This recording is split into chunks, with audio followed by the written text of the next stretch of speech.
Hello class! Today we will be talking about heat transport. Heat transport refers to the exchange of thermal energy between physical systems, or the flow of heat. Today we will be talking specifically about convection and conduction.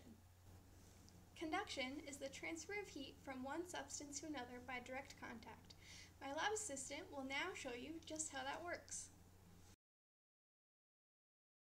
Hello! Here we have a pot of water on the stove. As you can see, the stove is very hot. But does that mean the pot is hot? Let's find out. Answer: yes, the pot is hot, which is why I'm wearing these oven mitts. The pot is hot because it is in direct contact with the heating element of the stove. In other words, heat is being transferred to the pot via conduction. Thank you for that demonstration. Conduction follows Fourier's law of thermal conductivity.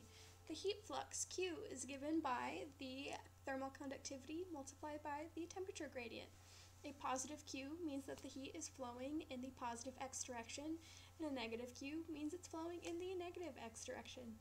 Fascinating, I know. Next, let's talk about convection.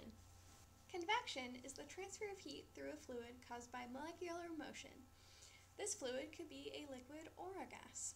Once again, let's go to my lab assistant for a demonstration. Here we are again at the pot of water on the stove. If you look closely, you can almost see the convective transfer of heat within the pot.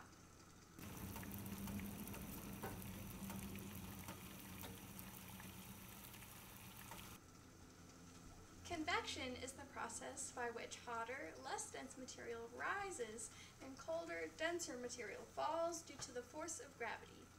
The water at the bottom of the pot heats up and rises, and the cooler water at the top falls to the bottom for heating. This natural mixing of water continues and warms the entire pot.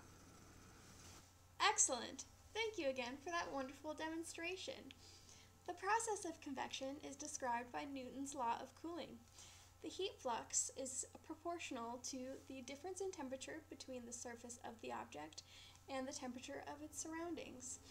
This proportionality is controlled by the convective heat transfer coefficient H. This coefficient is based on geometry, the nature of fluid motion, bulk fluid velocity, and the properties of the fluid. Riveting, I know. Well, that concludes today's lesson. I'm Lauren.